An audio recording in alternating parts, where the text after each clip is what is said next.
Estamos com uma série sobre Setembro Amarelo. Setembro Amarelo, que é um chamado, uma lembrança, né? Um chamado de atenção para as doenças emocionais.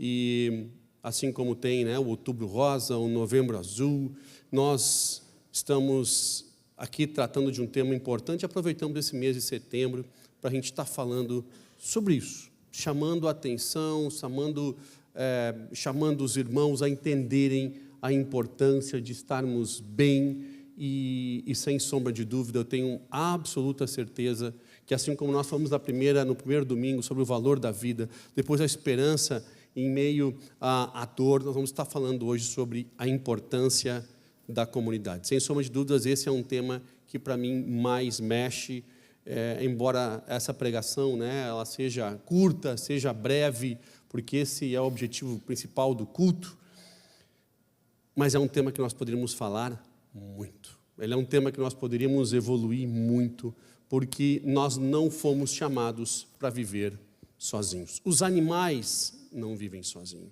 Os animais se juntam em bandos para que eles possam reproduzir-se melhor, que eles possam se proteger, que eles possam encontrar alimento. Eles se unem e entenderam que andar juntos é muito melhor, e andar sozinho é muito perigoso. As aves voam juntas justamente para facilitar, e nós estamos, infelizmente, sendo bombardeados por informações que apontam o contrário. Infelizmente, nós estamos sendo bombardeados por inúmeras ideologias que ensinam que, na realidade, o núcleo familiar é ruim, a comunidade cristã é ruim, andar com grupos que pensam igual é ruim, é melhor você andar sozinho, é melhor você isolar, é melhor você viver trancado, é melhor você viver no escuro, é melhor você tirar a sua vida. Essas são as mensagens que o mundo tem dado, que tem entregado, e nós temos diante de nós, assim como diz Deuteronômio, que é o versículo-chave, ele tem colocado diante de nós a vida e a morte, a bênção e a maldição. Escolham a vida. E é por isso que nós vamos falar hoje sobre o valor da comunidade, em cima desse Deuteronômio, que nós possamos escolher a vida. E antes de eu iniciar, ou na realidade como parte fundamental dessa ministração, quero chamar a Dani aqui, vem cá, Dani, vamos aplaudir a Dani, né?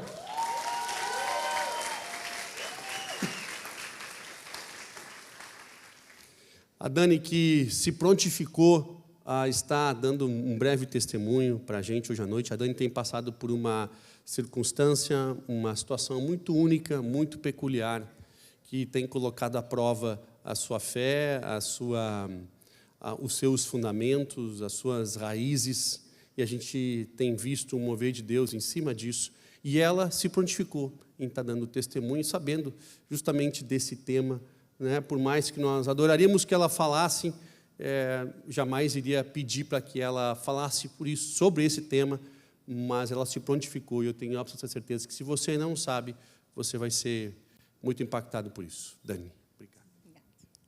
Boa noite. Tudo certo?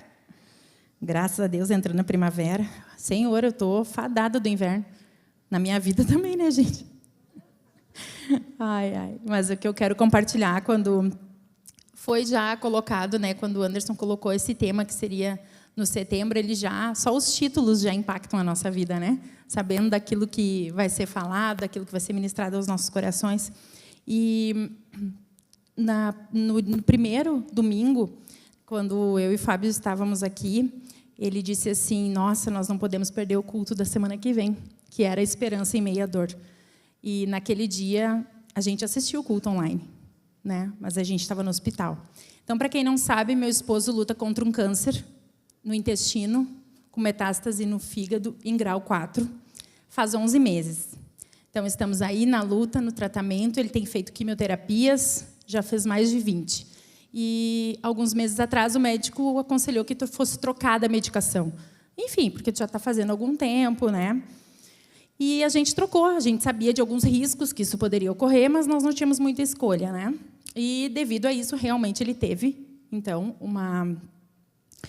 se chama neutropenia febril, que é uma febre que dá após quimioterapia, e quem faz tratamento oncológico não pode, de forma alguma, ter febre, né? Porque isso demonstra que o corpo está muito fragilizado.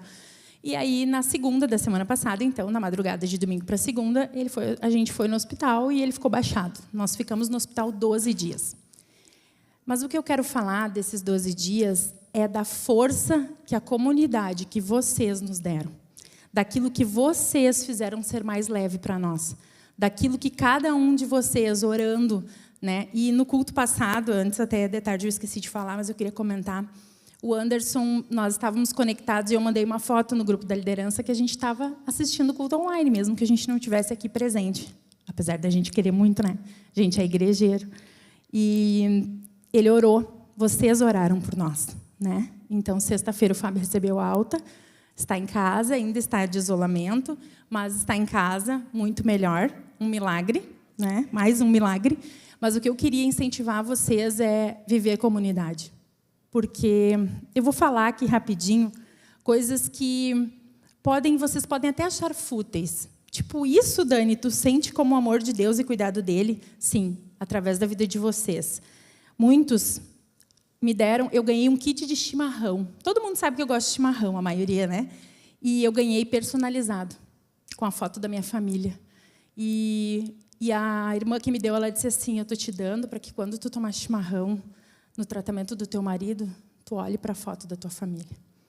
Isso é cuidado de Deus. Isso é amor de Deus através da comunidade. Eu recebi, ao longo desses dias no hospital, mensagens de pessoas. Eu recebi bolo em casa. A minha comadre ficou com as gurias ali em casa, dinda delas, e eu recebi bolo no portão. Eu recebi flores no portão de casa. Pessoas que mandavam mensagem para mim perguntando se eu tinha tomado água. Não esquece, Dani, tu também precisa tomar água.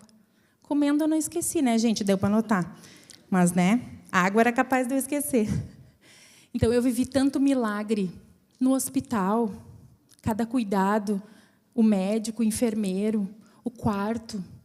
A gente ficou num quarto que eu podia olhar e todo mundo ri, mas eu contemplo muito a criação do Senhor. E era, assim, uma árvore seca. E eu olhei para aquela árvore e eu e o Fábio olhamos e eu falei, igual nós. Seco. Mas quando a gente saiu de lá, já tinha vários brotos na árvore. Ela estava numa estação ruim. Olha, eu falando nada a ver, mas ela estava numa estação ruim, mas ela tinha raízes profundas, né? Então, o que eu queria agradecer a cada um de vocês. Nós tivemos infinitas mensagens dizendo como vocês estão, estamos orando por vocês. Senti de Deus de orar essa madrugada. Pessoas que fizeram jejum pela nossa vida. E eu quero dizer para vocês, antes eu estava compartilhando aqui, a gente sente isso. Porque tinha dias, e tem dias ainda, que a gente nem sabe o que vai falar para o Senhor. Tem dias que a gente só chora, tem dias que a gente para ali e fica. E eu sei que é a força da comunidade orando por nós que tem nos sustentado. Então, quero agradecer vocês e incentivar. Vivam a comunidade. Teve pessoas que me ofereceram até para cuidar da minha cadelinha. Eu tenho uma cachorrinha. Eu levo teu cachorro para passear. As pessoas oferecendo para as minhas filhas, eu tenho 2 filhas. Eu levo para a escola, Dani, eu busco. O que tu precisa? Deixa eu te ajudar de alguma forma. Tem algo que eu posso fazer? Posso limpar a tua casa, limpar o teu banheiro? Gurias, assim, ainda pode. Né? Vai que dá. Mas o que eu quero dizer é isso, sabe? É o amor que vocês transmitiram para a nossa vida. Vale a pena viver comunidade. Vale a pena porque juntos nós somos mais fortes, né? Então, teria 1 milhão de coisas para compartilhar aqui, de experiências, mas o que o Senhor colocou no meu coração foi incentivar vocês, né, a viver em família na fé, porque nós estamos provando disso, em meio à adversidade, em meio ao medo, em meio às angústias. Vocês, como igreja, têm nos sustentado. E eu quero agradecer a Jesus por vocês. Amém?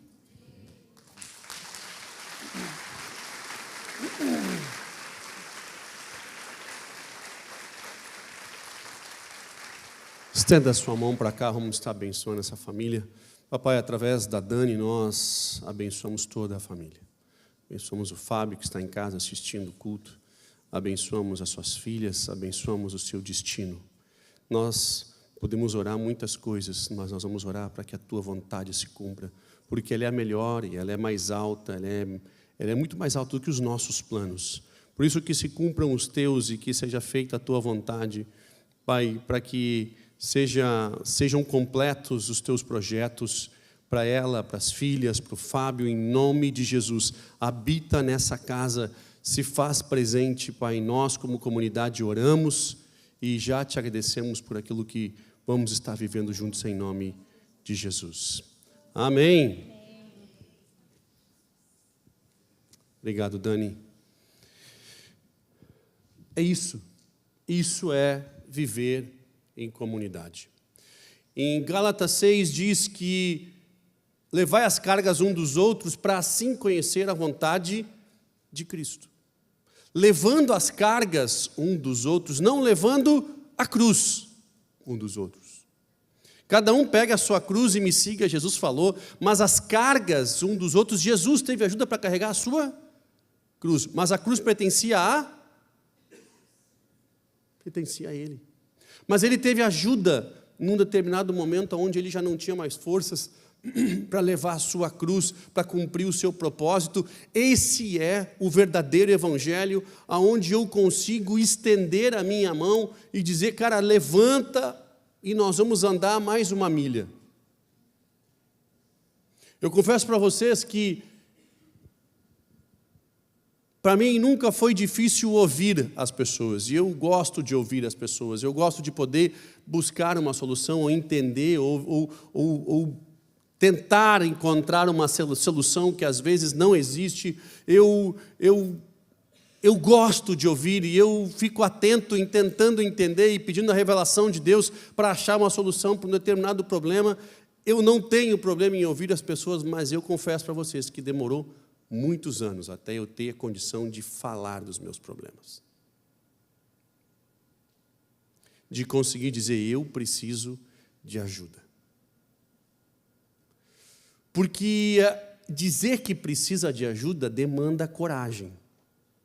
E às vezes nós temos vergonha de admitir que de novo eu estou caindo no mesmo erro. De novo eu estou indo na mesma direção. Sabendo que existe um caminho contrário, de novo eu estou errando na mesma história, mas não tem outro caminho a não ser colocando luz. Quando eu boto luz, as trevas têm que sair. Quando eu lido com a verdade que me liberta, é assim que funciona. Não tem outro jeito. Gálatas, quando diz, carregai as cargas um dos outros, porque assim nós vamos conhecer a vontade de Cristo. Não tem outro jeito. É na prática do Evangelho que eu vou colocando os meus dons em prática e as coisas vão acontecendo. É no dia a dia carregando as cargas uns dos outros, não no culto. No culto, nós servimos uns aos outros. Mas durante a semana eu carrego as cargas um dos outros. E às vezes, quando as pessoas me agradecem por alguma ajuda que eu dei, eu digo, cara, hoje eu estou levando a tua, amanhã tu vai estar levando a minha. Você não precisa agradecer, não, porque assim, é isso que é evangelho, é assim que funciona. Sabe, às vezes nós vamos dar um aconselhamento e você reserva um turno para dar um aconselhamento e você marca ali uma tarde de ouvir as pessoas, e a primeira você se alegra junto, a segunda você chora junto. E aí um chega e diz, cara, eu estou enfermo. O outro chega e diz, cara, você faz meu casamento? O outro chega e diz, cara, eu perdi absolutamente tudo que eu tinha, eu estou falido. O outro chega e diz, cara, eu finalmente vou me tornar pai. E você tem uma gangorra de sentimentos, assim como dizem em Romanos, no capítulo 2, é chorar com os que choram e rir com os que riem. E você vai para os dois lados e você vai jogando, porque esse é o cotidiano, a nossa vida é isso aí. E não tem nada de errado quando nós precisamos chorar. Primeiro lugar que eu mais gosto de chorar é esse aqui. Se tem um lugar que eu gosto de chorar, é esse aqui. Cara, porque aqui ninguém me julga. Quando eu estava começando a minha fé, eu estava dirigindo um culto e começando, né, quando a gente começa, enfim, a gente precisa de muita ajuda, muita mentoria, né, e muito discipulado. E eu me lembro que naquele dia eu estava com meu coração, o louvor começou, e eu me prostrei aqui na frente, estava dirigindo o culto. E eu fui repreendido mais tarde, porque eu, como líder, jamais deveria me prostrar, porque eu deveria mostrar liderança. E, cara, aquilo para mim foi como uma bomba que caiu dentro de mim, porque na realidade eu achei que era justamente aquilo que eu estava fazendo. Me prostrando, chorando aos pés de Cristo, porque se tem algum exemplo que eu gostaria que fosse seguido, era esse, nem o outro. Exatamente esse. Não de alguém que não chora, não de alguém que não sente, não de alguém que não precisa de ajuda, esse cara vulnerável que também precisa de Deus. Isso é chorar com os que choram e rir com os que riem. Inúmeras vezes essa comunidade me alcançou meu coração com palavras palavras proféticas que ministraram no meu coração num momento extremamente difícil. Quantos de vocês receberam palavras de encorajamento em momento extremamente difícil? Chorar com os que choram e rir com os que rirem. E é por isso que não existe congregar online. É por isso que não temos como congregar através da televisão. Porque através da televisão eu não carrego as cargas de ninguém, eu não choro com ninguém, eu não rio com ninguém. Quando nós tivemos aqui a experiência do Covid, foi terrível, porque você tinha aquele objetivo de estar sempre congregando e de repente esse lugar inteiro estava vazio, silencioso, sem nenhuma criança correndo, batendo a porta no berçário, sem nenhum pai tendo que vir correr, pegar a criança porque está fazendo barulho aqui na frente, sem chamar para a escolinha, sem um lanche depois do culto, somente meia dúzia de pessoas que não podiam se abraçar. Pensa num dia triste, foi o primeiro culto vazio. Vazio. Você chegar e não tinha um carro no estacionamento. E você faz aquele culto transmitido ali, tentando toda a sua energia alcançar as pessoas através de uma transmissão, fazendo lives pelo Instagram, tentando fazer grupos de menores através do Zoom e ligando para as pessoas para saber o que elas precisam, você tentando conectar, porque na realidade a gente descobriu, naquele momento, que igreja não é o culto do domingo. A gente descobriu que nós tínhamos que ser igreja mesmo sem se reunir aos domingos. Porque na realidade a reunião de domingo era só uma celebração de uma grande família, mas que a gente tinha que carregar as cargas e chorar com os que choram e rir com os rios durante a semana. E sabe o que aconteceu? A igreja quase dobrou de tamanho. Quando a gente retorna do Covid, nós tivemos que aumentar os cultos. A gente retorna do Covid, a gente viu que na realidade todo o esforço para ser igreja fez sentido. E muitas igrejas desapareceram na época do Covid, porque na realidade elas só tinham o culto do domingo. Ninguém levava as cargas de ninguém. Não tinham os grupos familiares que pessoas podiam se falar, não tinham os grupos menores onde você ombreava um ao outro, onde você chorava, onde você testemunhava, onde você pedia oração para aqueles mais próximos, não tinha nenhum acesso, todos dependiam de um microfone, de um líder e de uma reunião no domingo. E isso não é igreja. Não é igreja. No Covid, me lembro que tinha um camarada que se afastou da igreja, depois acabou se mudando, eu conversei com ele um tempo depois, disse, cara, como é que tu está? Ele disse, cara, eu estou bem, apesar de uma coisa, já que você está falando comigo, eu fiquei chateado com a igreja.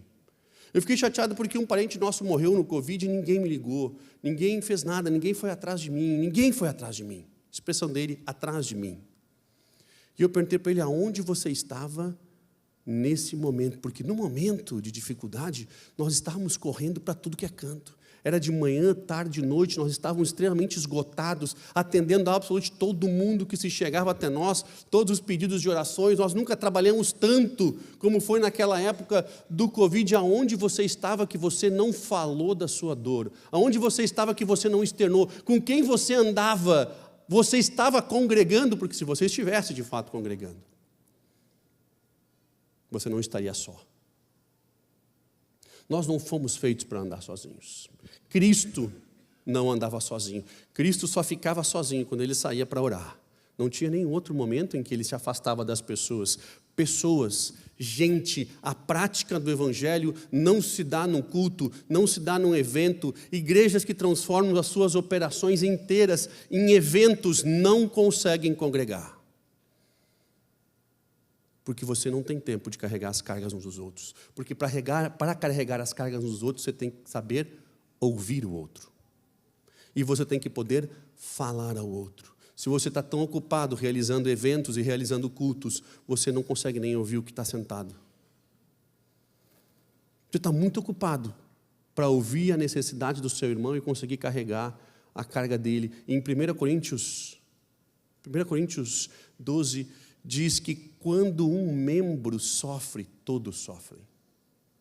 E quando um membro se alegra ou ele é honrado, todos se alegram. Essa é a prática da igreja. Essa é a igreja com vida e que faz sentido. Teve uma propaganda na Europa agora, por ocasião desse mês de setembro, que foi sensacional. Eu assisti algumas vezes a propaganda, porque de fato ela me surpreendeu, de 2 homens sentados num estádio de futebol, torcendo para o seu time. Eu sei que esse exemplo para alguns hoje pode ser ruim, mas se concentre aqui em Jesus, foque em Jesus. E eu já dei esse exemplo no culto das 5, então não estou fazendo para provocar os co-irmãos, eu quero que os irmãos foquem em Jesus aqui. Mas 2 irmãos, 2 amigos sentados no campo de futebol torcendo, um introvertido, quietinho, e o outro muito faceiro, gritando, torcendo, berrando. Quando dava um gol ele sacudia o amigo até ficava meio desconfortável, mas em jogo após jogo eles se reuniam e aquele introvertido sentadinho de um lado e o outro faceiro gritando, sempre feliz, e de repente o comercial termina com aquele introvertido quietinho entrando, sentando e colocando uma homenagem, uma flor em cima da cadeira do outro faceiro que havia tirado a sua própria vida. E todos, quando começam a olhar aquela propaganda, imaginavam que quem ia tirar a sua vida é o que estava triste, que estava quieto, que estava mais na sua, mas na realidade nós temos uma atitude por fora, e aqui dentro a gente está morrendo. Aqui dentro a gente está quebrando, aqui dentro a gente está chorando, tem uma atitude por fora, mas a realidade que só Deus vê, essa que está aqui dentro. Nós não conseguimos ser igreja se nós não tivermos a capacidade de permitir com que pessoas nos ajudem a carregar os nossos fardos.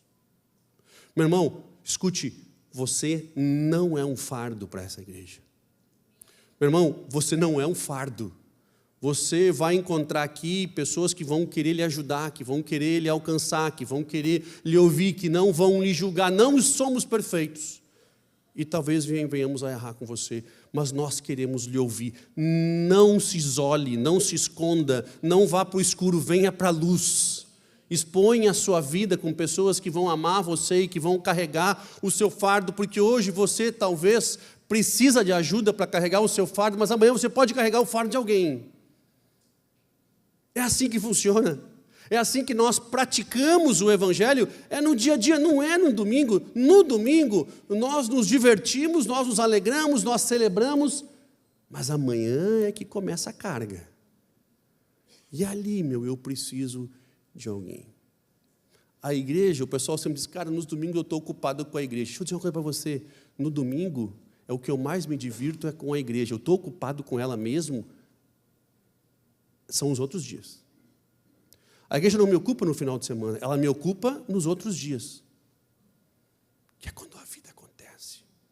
que é quando de fato a realidade bate à nossa porta, que é quando a angústia bate à nossa porta, que é quando o desespero eventualmente bate à nossa porta. É ali que acontece a igreja.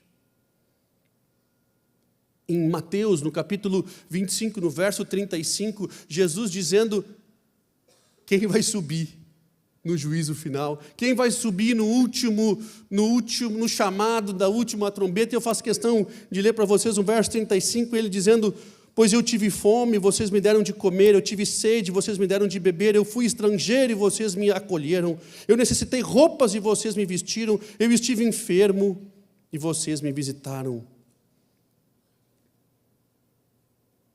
Então os justos responderão: quando, Senhor, que tivemos com fome e te demos de comer? Quando que tivemos com sede, te demos de beber? Quando que tivemos estrangeiro e te acolhemos? Quando que te demos roupas? Quando que te visitamos enfermo? Quando que te fomos ver preso? E ele diz: todas as vezes que vocês fizerem para aqueles meus pequeninos irmãos, ali vocês fizeram para mim. Ele diz: não foi adorar no final de semana, foi viver, cara, a necessidade do outro. Foi estender a mão para a necessidade do outro. Esse é o verdadeiro evangelho, não é nada disso. E o dia que nós não entendermos isso, não faz mais sentido. Nós nos reunimos nessa comuna, nessa junção de pessoas que têm o mesmo objetivo e que vivem debaixo de uma mesma ideia. Isso é a comuna, é o latim, é a origem dessa palavra. Não vai fazer mais sentido. Esse é o evangelho. Praticar o evangelho é você externar os seus dons e começar a ver que eles estão funcionando ali. Porque de fato está acontecendo. É você ter a vida de fato na vida do outro. Eu já era cristão há uns 15 anos. Quase 20, na realidade. Isso. Quando eu vi a primeira vez alguém, um líder, perguntar, e não era nem um líder daqui, era um líder da Catch the Fire de fora. Nós tínhamos conhecendo a Catch the Fire há pouco tempo, e um casal de líderes chegou para nós e perguntou: como é que está o teu casamento? Eu nunca tinha ouvido essa pergunta. Essa era uma pergunta que ninguém me fez, nunca. Eu não sabia nem o que responder para o camarada. De alguém se importar contigo, e eu fiquei, ele estava esperando uma resposta mesmo, ele queria de fato saber, e ele queria ver se podia ajudar em alguma coisa, e cara, ele está preocupado comigo. Jesus parava por todos, absolutamente todos. E se essa comunidade tem o objetivo de ser minimamente parecido com Cristo, nós queremos parar por você. Nós queremos ouvir o seu coração, nós queremos ouvir o seu choro. Você não está sozinho, saia desse quarto escuro e compartilhe a sua dificuldade. Meu irmão, mas saiba o seguinte, que nós vamos estar por você, para que um dia você esteja por outros. Para que você cresça, amadureça e que você consiga ir por outros. Para que a comunidade seja um organismo que cresce e evolui, e que se hoje você está vivendo tempos difíceis, possa amanhã testemunhar sobre aquilo que viveu, sobre a manifestação de uma igreja viva e verdadeira. Todas as vezes que nós agirmos dessa maneira, nós estamos de fato manifestando a nossa fé. A vida de verdade não acontece no culto. Ela vai acontecer no dia a dia, amanhã, quando nós voltarmos para os nossos desafios, o Senhor vai estar lá. E se está complicado, eu estendo a mão, eu mando um zap, eu ligo para alguém, eu digo: cara, eu estou precisando de ajuda. Hoje eu estou precisando de ajuda. Eu estou num ciclo que não termina mais, eu estou vivendo essa realidade de novo, e eu não tenho forças para decidir. Cara, eu estou precisando de alguém que quebre esse ciclo comigo, porque eu quero viver coisas novas e eu não estou conseguindo. É ali que entra a igreja, cara. Não é líder, não é pastor, não é título, é igreja. Não é nada disso, não é hierarquia, é igreja. Jesus nunca ficou sozinho, a não ser quando ele foi para orar, ele chamava os 12, dos 12 mandava os caras ministrar, depois chamava 70, juntava em pares, vocês vão, vocês façam igreja, vocês façam comunidade, ponto de pregação, é isso aí, vamos lá, espalha o evangelho. Paulo mandando carta para todo mundo, é isso aí, meus irmãos, se juntem, analisem a palavra, critiquem quando alguém prega, analisa bem, vê se é isso, vai viver a igreja.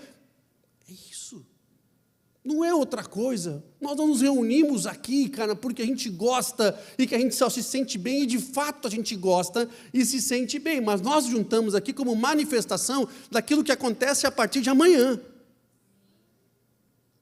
O que acontece de segunda a sábado reflete no domingo.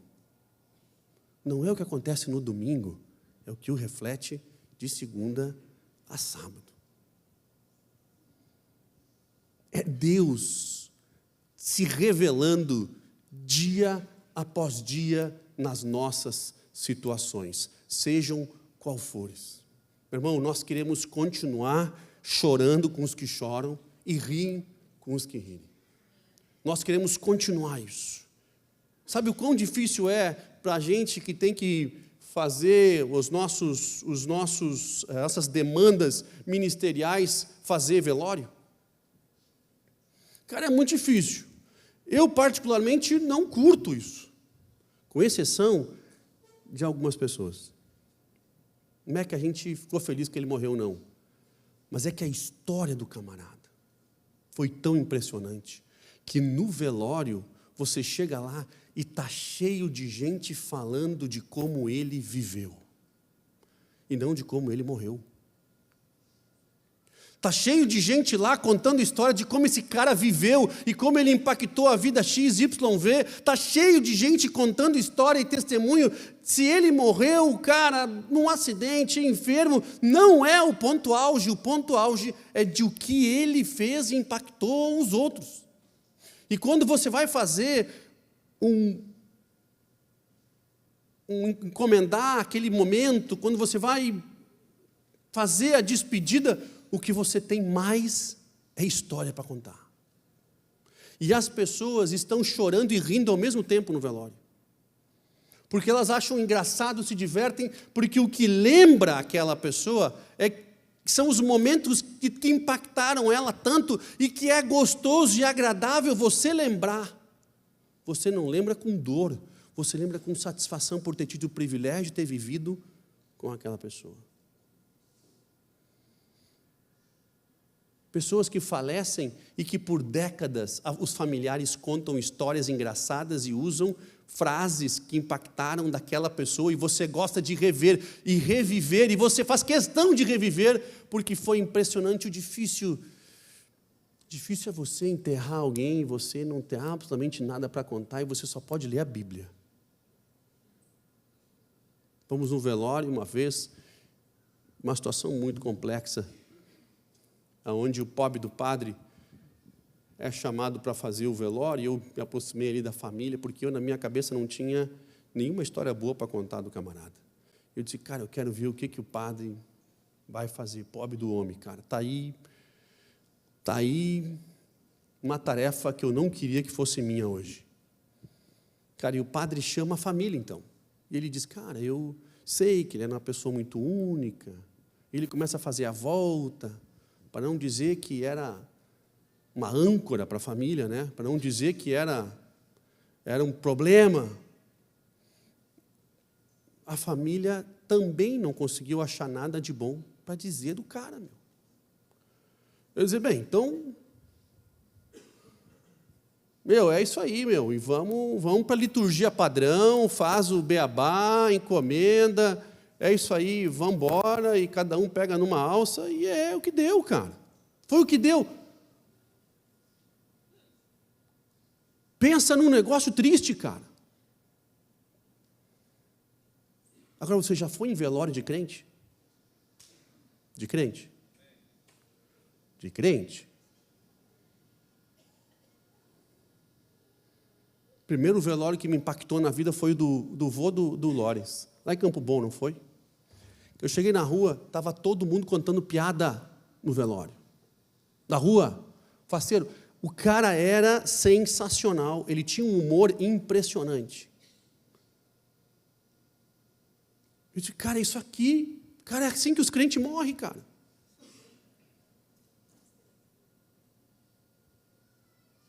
Porque, afinal de contas, a gente sabe que até o morrer é lucro.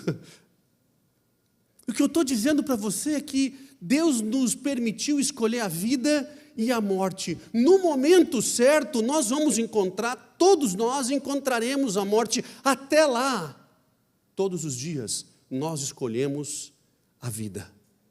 Porque quem define esse tempo não é nós não, meu irmão. Quem define esse tempo é Ele. Você opta pela vida, você levanta pela manhã e você opta por Ele, pelas dificuldades, pelos problemas, não importa, você vai optar por Ele. E se você não está conseguindo optar por Ele sozinho, você procura alguém da comunidade que nós vamos optar juntos por Ele. Até que o Senhor, de fato, tenha contado os últimos dos nossos dias, até lá, a gente opta por Ele, que é vida, que é luz. Meu irmão, você não está sozinho. Nós vamos juntos vencer, e nós vamos juntos viver os planos do Senhor para cada um de nós. Por isso Gálatas diz, carregar as cargas de uns dos outros, para ali ver a vontade de Cristo em nós. Vamos ficar em pé, por favor? Eu quero abençoar você, abençoar a sua vida. Saiba que essa comunidade trabalha com grupos familiares, porque aqui nós não conseguimos conectar e compartilhar o nosso coração, mas os grupos familiares você pode.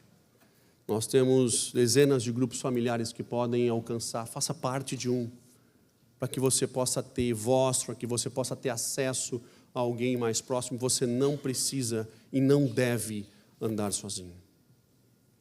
Se nem os animais eles andam sozinhos, porque nós andaríamos. Eu não consigo imaginar hoje a minha vida sem a comunidade. Eu não consigo. Eu não consigo imaginar a minha vida, porque toda vez que eu carrego as cargas de alguém, eu vejo o Senhor me abençoando e ministrando o meu coração. Todas as vezes que eu abro o meu coração das minhas dificuldades, eu vejo o diabo ficando com cada vez menos legalidade sobre nós. É fantástico isso. É inexplicável você ter a capacidade de falar e não somente de ouvir. Só carregam as cargas uns dos outros aqueles que falam e que ouvem. Não tem como carregar as cargas de ninguém, não tem como chorar ou mesmo rir com os que riem se você não sabe escutar. Eu sei que tem algumas pessoas que adoram terceirizar suas cargas, mas não querem carregar as cargas de ninguém. Mas não chegamos a lugar nenhum assim.